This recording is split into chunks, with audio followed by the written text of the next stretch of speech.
Hi, hello, hello. We're reading chapter 263. I want to be with you guys. So, even though we just spent a few chapters in the hospital with Raid Team A trying to capture the doctor and shut down the production of Nomu, without really resolving things there, without showing us the end of the battles or the final fate of the doctor or anything like that, we jump to Raid Team B, way out in the mountains. They've located the location of the what are they called? The Paranormal Liberation Front's meeting of all the regional leaders and upper command. They're going to do a big raid too. I think this takes place slightly before the end of the last chapter, where the chateau is being ripped in half. Instead, here they're all waiting, trying to organize themselves.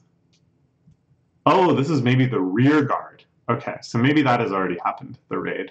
Rear guard's job is just to catch any bad guys who slip past the front line. So getting all pumped up is actually kind of insulting to the pros, right? This is a compelling line of argument. You're doubting all those pro heroes if you think we're going to see a single villain. It's starting. He said that so casually. The raid has begun. She sets her earbuds into the ground to try to figure out how it's going. They're on the move. This operation has brought heroes together on an unprecedented scale. That's no reason to relax just yet. This means is that we need everyone here to face the massive threat in front of us. And here we see a lot of our Class 1A students being deployed to this rear guard. I'm sure they'll see some action. In the panel above, there's a Class 1B guy as well. The Ender's for some reason, this guy always reminds me of Ender from Ender's Game. I think that's just what I pictured Ender looking like in my head. And he has this kind of like sci-fi panel sort of thing. I forget what his quirk is at all, but I have this sense that it's like kind of strategic and tactical and stuff. Not too worried about Tokuyami. But what about... Oh, I want to be with you guys. That's the name of the chapter. So Tokoyami and Kaminari were sent out with the actual raiding mission for some reason.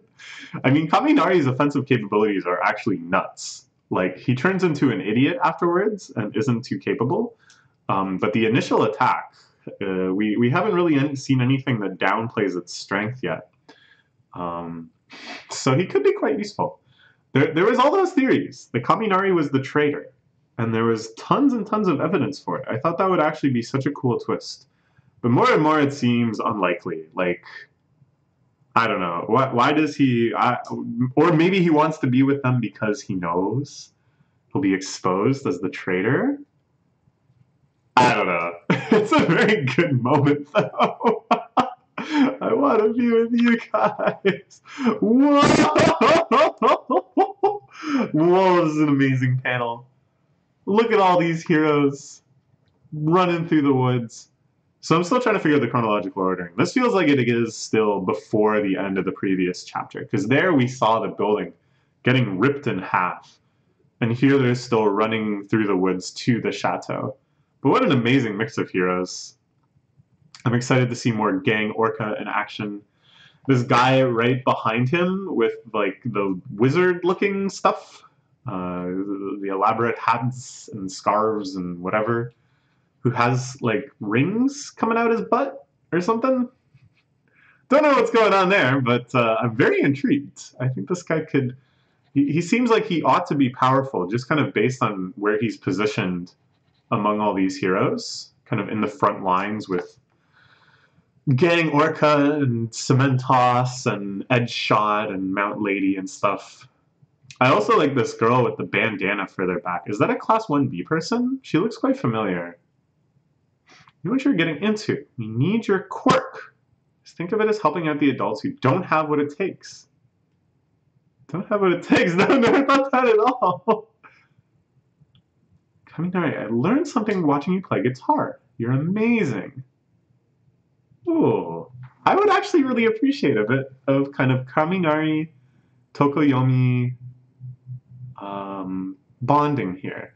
They're quite disparate characters. Their personalities really clash. they haven't had many opportunities to team up, if any. So I think, you know, this is classic shonen stuff. In the midst of battle, camaraderie, compassion, understanding. I'm so excited. Okay, okay. Cement toss. Yeah, this is where the building starts getting ripped in half. Because he has the power to control concrete. So he just melts all the concrete and makes a big hole. The conference is canceled. Get word to the assembly hall. Hell yeah, it's canceled. Violet and black regiments to the front entrance. Brown, get out there too. Carmine to the assembly hall. Got us good, Mr. Skeptic. So let's shake things up. And here we see some high-ranking member of the army. Never really encountered this guy before, but behind him as well, some intriguing shadowy figures, walking confidently towards the scene of action instead of running away. Ho ho! Whoa! Ho ho! I love it! That's an awesome shot right there. Really shows that Cementos is actually crazy strong. He always seemed like such a chill guy, and he hasn't done really any heroics we've seen outside of his role as a UA teacher. But he just dissolved this building. He just melted it. Opened it right up. I love it. Oh man. Oh, this is just like the hospital battle is really cool. And I loved how it had some elements of like, oh, but he's just like a respected doctor here. Like there's this resistance from like the nurses and stuff and trying to find these secret labs. But this, just a wide open battle. All the bad guys on one side, all the good guys on the other side, in the ruins of this gigantic building. What more could you ask for? What more could you ask for indeed? It's time. Is this another spread? What is? It's time for the Liberation Revolution. And on the left we see a lot of the villains that were foreshadowed. Well, foreshadowed isn't quite the right word, but shown to us when they were breaking down the armies and their commanders and sub-commanders and what have you. So a whole lot of unknowns on the villain side, of course. Some of them extremely mysterious looking, like especially that normal looking lady right at the front. What is her deal? She does not look villainous or powerful at all. But on the hero side as well, we're familiar with, I'd say, maybe like half of the pro heroes that are going to be involved here. The other ones, we only know from context must be powerful. Can't wait to see what they can do too. Ooh, this is so exciting. We see Toga. I feel bad. I kind of insulted Toga when I was like, intelligence division. Who better to run that than a teenage girl? Ha ha ha. And then someone pointed out that obviously intelligence division doesn't just mean like full of intelligent people. It's gathering intelligence. So someone who can shapeshift into anyone she wants, anyone whose blood she collects, would actually be really, really amazing for spying and intel and stuff. Oh yeah. Okay. Yeah. Sorry, Toga. Yeah. We see Dabby mobilizing along with Iceman. So this must be Dabby's collective. Everyone getting into the battle immediately. It's going to be really interesting the way this is handled. Like, it's super hype to have this kind of all-out war, but it's very, very difficult to write. What I like to see is really good pacing where you hit the sweet spot between you can get a sense of each battle, you can get a sense of like what's on the line, what the matchup is like, what each fighter is capable of, but you don't spend so long that it kind of drags down the pace even slightly. And what I really like to see is kind of crossovers between the battles, that when you cut from fight to fight, it's because that first fight somehow affected the second fight, either by like destroying where they were fighting or some like errant attack getting sent away. What I find a lot of mangaka a lot of like shonen battle mangaka in depicting this sort of thing, they fall into the pattern of just like, just a big pile of attacks smushing against another big pile of attacks. That to me isn't so interesting. Maybe at the start you have like one big shot like that and it looks awesome. But I liked, the strength of these series are in how they depict like one-on-one battles, like the tactical aspect, the strategic aspect. Is this a good matchup or not?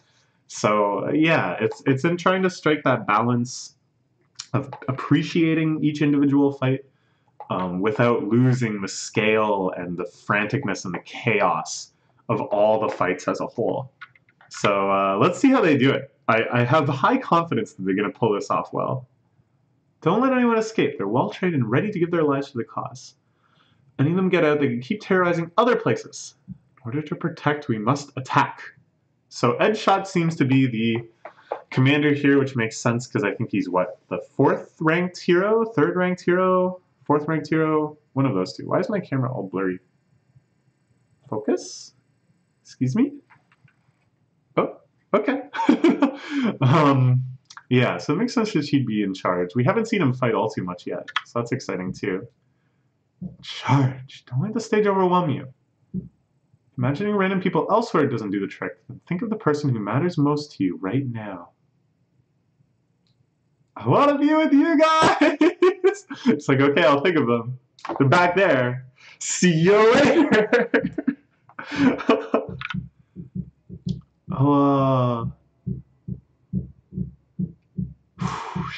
He thinks of her, huh? OTP? I was shipping her really hard with Yaya Rozu, or whatever her name is. Material creating girl.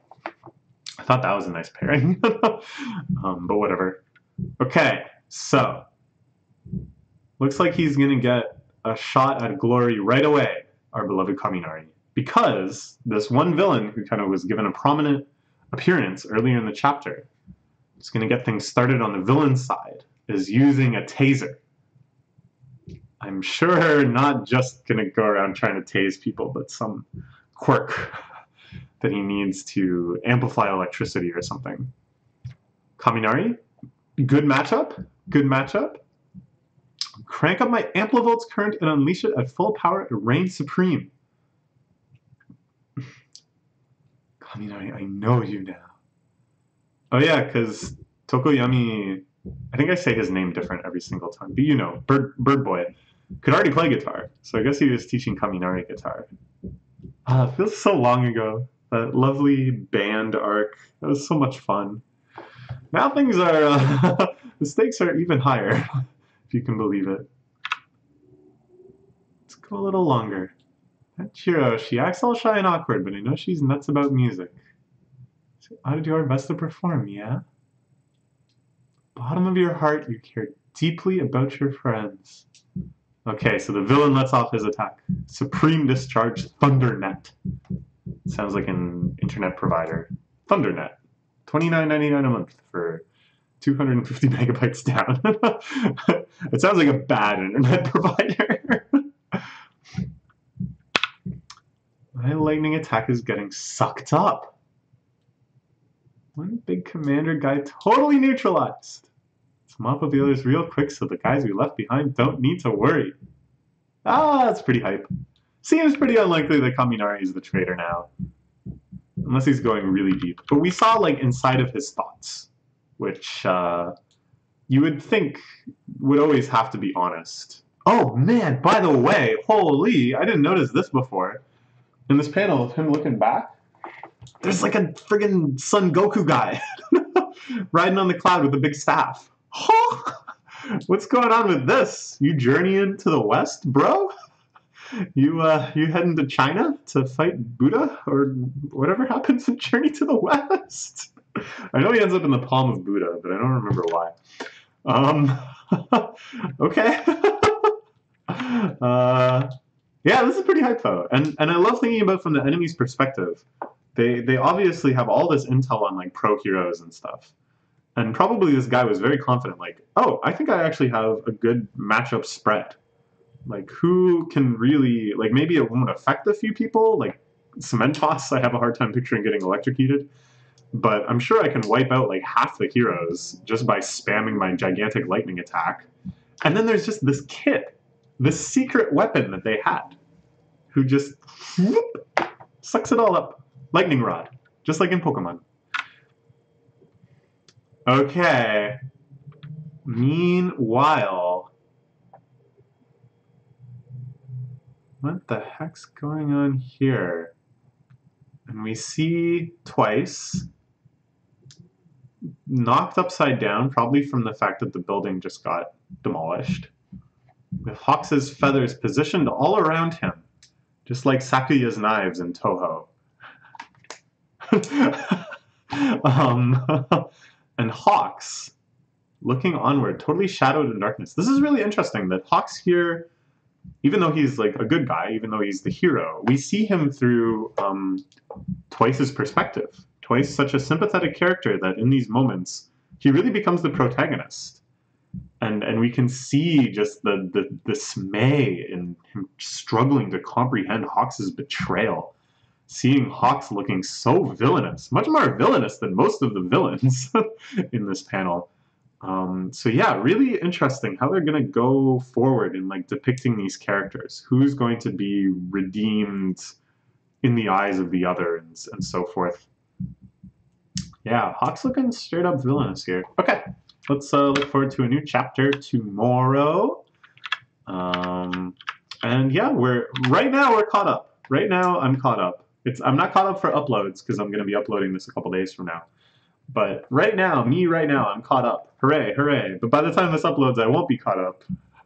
But then by the time this uploads, I will be caught up again because I'll probably have read that chapter tomorrow. It's confusing. Who cares? It doesn't matter. What a fun arc this is. Bye-bye.